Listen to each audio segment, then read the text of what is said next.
मैनपुरी में समाजवादी पार्टी की सांसद डिम्पल यादव ने मैनपुरी दौरे के दौरान भाजपा पर जमकर निशाना साधा और उन्हें कुरावली रोड स्थित एक ट्रैक्टर एजेंसी का उद्घाटन करने के बाद जनसभा को संबोधित किया और पत्रकारों से बातचीत में कई महत्वपूर्ण मुद्दों पर अपनी राय रखी। यूपी चुनाव को लेकर मुख्यमंत्री के चेहरे पर लड़ने संबंधित भाजपा नेताओं के बयान पर डिम्पल यादव ने कहा कि भाजपा पहले स्वयं तय कर ले कि उसका चेहरा कौन है।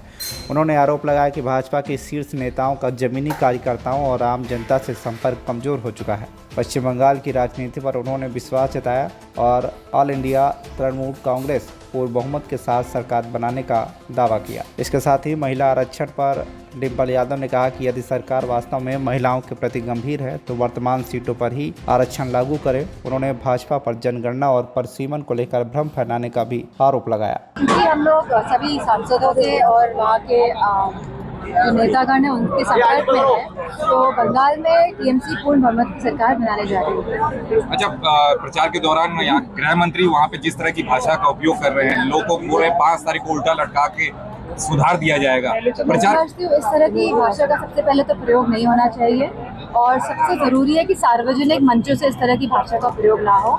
और जिस तरह से बात कही गई है, तो जिस तरह पिछली बार भी इस तरह की बात आदरणीय दीदी जी के खिलाफ कही गई थी, तो बंगाल के लोगों ने जो मजबूती के साथ दीदी का साथ दिया, मैं समझती हूँ उससे भी ज्यादा मजबूती के साथ इस बार वो बंगाल में टीएमसी का साथ देने जा रहे हैं। लोकसभा में महिला आरक्षण में और खाली हम हमारे गृह मंत्री की बात ना करें, हमारे जो मुख्यमंत्री है उन्होंने भी जो ज्ञान बांटा है उसकी भी चर्चा होनी चाहिए।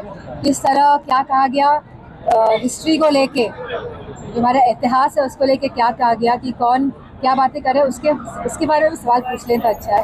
अमित शाह कह रहे हैं 110 सीटों से बंगाल में बीजेपी जीत रही है। मैंने अभी बोला कि पूर्ण बहुमत की सरकार टीएमसी और दीदी की आ रही है। ये लोग तो महिला आरक्षण की बात करते हैं, तो महिला मुख्यमंत्री बनने जा रही तो क्या अर्ज है फिर?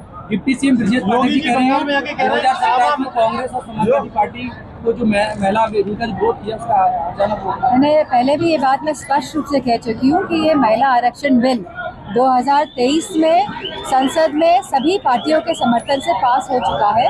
इसमें कोई दो राय नहीं है। इस तरह की भ्रांति, भ्रम और झूठ फैलाने का काम ना करें।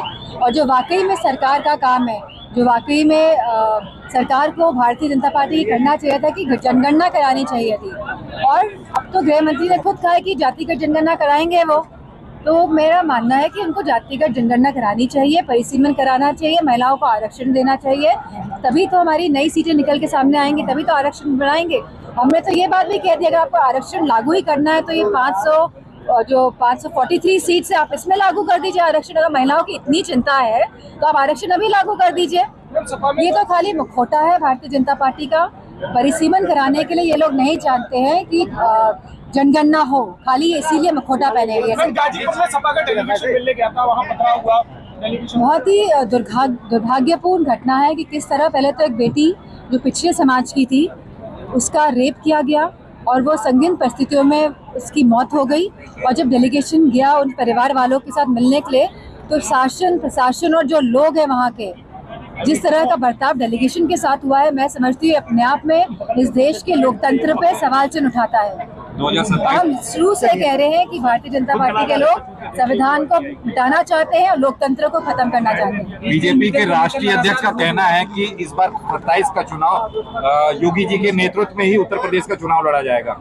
क्या लगता है कितनी बड़ी चुनौती होगी अगर योगी जी चेहरा होते हैं बीजेपी? अब ये तो भारतीय जनता पार्टी वाले अपने आप में डिसाइड करेंगे कौन चेहरा होता है कौन नहीं। जितने भी मुख्य नेता हैं भारतीय जनता पार्टी के, उनका कोई भी जो लोग हैं, जो वाकई में जो धरातल पे लोग हैं, जो हमारे गरीब किसान हैं, जो हमारे जवान हैं, जो हमारी माताएं बहते, उनसे वाकई में कोई संपर्क ऐसा लगता नहीं है, क्योंकि वो जो मूल मुद्दे हैं जनता के, उनको उठाने में असक्षम है। पूरी तरह से ये सरकार असक्षम है। मैनपुरी से आमिर अली की रिपोर्ट, TV1 इंडिया न्यूज।